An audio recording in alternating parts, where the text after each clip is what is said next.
Meu nome é Gabriele Carla e eu vou falar um pouquinho sobre falência, o conceito de falência. A falência é um procedimento ao qual se declara insolvência empresarial, em que todos os bens falidos eles são apreciados para uma venda judicial forçada, ou seja, a falência oferece ao devedor uma oportunidade de finalizar suas atividades causando o menor prejuízo possível aos seus credores. O pedido de falência, ele tem como princípio a satisfação de todos os credores, de modo que cada um receba proporcionalmente a parte desse patrimônio. Bom, agora eu vou falar um pouco sobre algumas exceções ao juízo final de falência. O artigo 5º, ele vai dissertar sobre isso. E o inciso 1º do artigo 5º começa falando sobre as obrigações ao título gratuito. Essa é uma das exceções ao juízo universal de falência. O artigo 2º disserta que as despesas que os credores fizeram para tomar parte na recuperação judicial ou na falência, salvo as custas judiciais decorrentes de litígio como devedor. Quem deverá comunicar ao juízo da falência da empresa ou da recuperação judicial são o juiz competente quando receber a petição inicial pelo devedor após a citação. E quem é que pode requerer a falência do devedor? O próprio devedor ele pode requerer a falência. O cônjuge sobrevivente, qualquer herdeiro do devedor ou do inventariante, o cotista ou acionista do devedor ou qualquer credor. Olá, me chamo Isaías Neto. Hoje vou abordar algumas situações peculiares de legitimidade passiva no contexto do direito empresarial. Iniciando com o artigo 971 do Código Civil, ele aborda a possibilidade de registro de empresários rurais, cuja atividade principal seja a agricultura. Porém, existem formalidades a serem observadas, essas mencionadas no artigo 968 do Código Civil. São cruciais para esse registro. Após a sua inscrição, o empresário rural fica equiparado para todos os efeitos ao empresário sujeito a registro, e isso é importante para garantir seus direitos e obrigações. Agora passemos para as questões de falência de sociedades e responsabilidades dos sócios.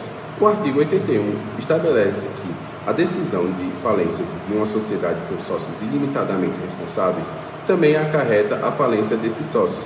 Os sócios devem ser citados para apresentar contestação se desejarem.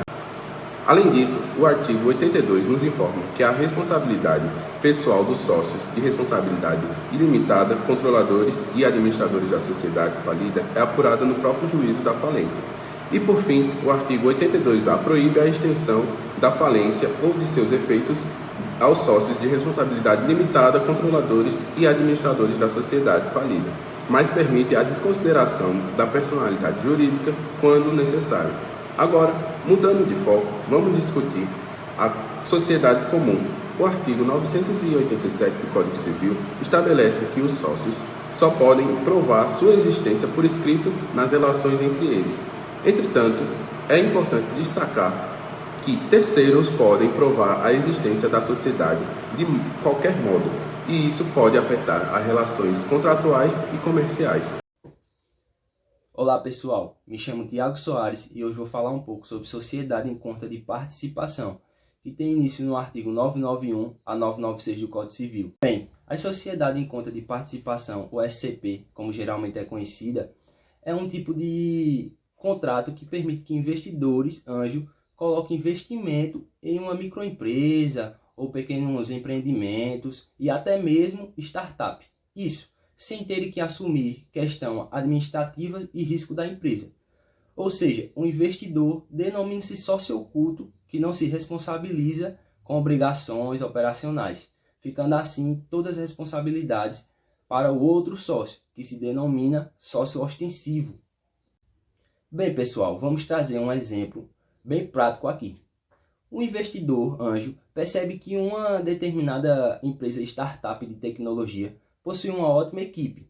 Então, essa equipe pode se organizar uma SCP, que seja uma soft house, atuando como sócio ostensivo, enquanto o investidor anjo como sócio oculto. Bem, pessoal, vamos dar continuidade no assunto. Só que agora, com devedores não sujeitos à falência. Quando falamos em falência, pensamos que tudo literalmente pode estar sujeito a isso. mas não é bem assim que a lei falimentar nos mostra. Bem, segundo a lei, não se aplica a empresas públicas e sociedades de economia mista, porque, caso caia em insolvência, os credores poderão demandar seus créditos de pessoas jurídicas que as controlam. Também não se aplica a câmaras prestadoras de serviços e liquidação financeiras, porque suas obrigações são liquidadas de acordo com os regulamentos vigentes. E, por fim, não se aplica a entidades de providências que estão sujeitas apenas à liquidação extrajudicial, nos termos da lei vigente. Além das absolutamente excluídas de falência, que acabei de citar, tem também as que são relativas, que vai depender de cada caso em abstrato. São elas: companhias de seguro, operadoras de plano de saúde e instituições financeiras. Bem, pessoal, é isso. Muito obrigado pela atenção. Tchau, tchau. Meu nome é Caio e eu vou falar um pouco sobre insolvência. Existem 3 tipos de insolvência: insolvência real, insolvência presumida e insolvência baseada na execução frustrada. A insolvência real é basicamente uma empresa que trabalha com vendas, tem uma queda nas vendas e ela não consegue se manter, ela não consegue pagar seus ativos, não tem ativo para pagar um fornecedor, para pagar um empréstimo, para pagar seu funcionário. Então isso se considera uma insolvência real. A insolvência presumida o devedor recebe lembretes, tem prazos para pagar, e depois de algum tempo ali de lembretes, de prazos passados, e ele não efetuando o pagamento, então se presume que aquela determinada empresa não tem fundos, não tem ativos para conseguir pagar. Então essa é uma insolvência presumida. E a insolvência baseada na execução frustrada, o credor recebe uma ordem juridicamente para uma penhora de bens, mas quando o oficial de justiça vai fazer essa penhora, ele vê que o devedor não tem nada no nome dele, ou escondeu, né, trocou de nome de alguém, e ele não consegue fazer de uma penhora de bens. Então esse tipo é considerado uma execução frustrada, insolvência de execução frustrada. Olá, meu nome é Yasmin e eu vou falar um pouco sobre a falência das lojas brasileiras, né?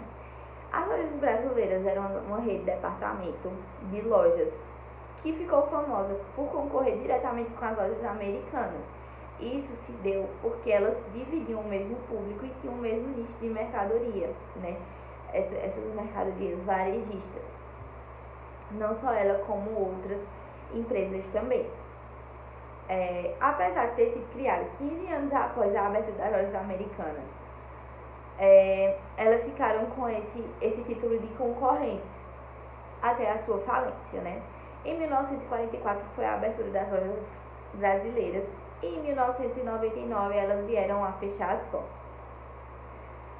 Em 1982, a família que era proprietária das lojas Marisa passou a ser proprietária também das lojas brasileiras. Em 1999, a rede encerrou suas atividades com uma dívida de cerca de 100 milhões de reais. É válido ressaltar que eles empregavam cerca de 6 mil pessoas em suas 63 unidades, tá? Que eram espalhadas por 20 estados brasileiros.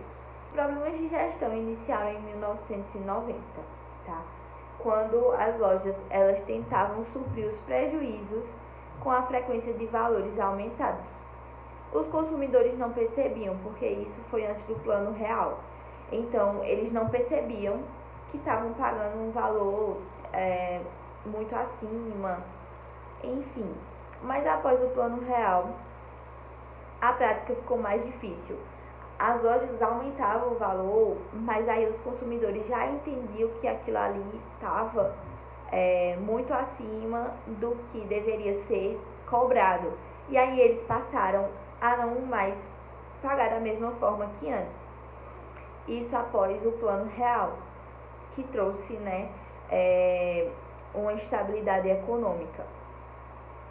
Então a família que estava na propriedade das lojas brasileiras decidiu fechá-las e continuar, né, e permanecer com as lojas Marisas, que funcionam até hoje.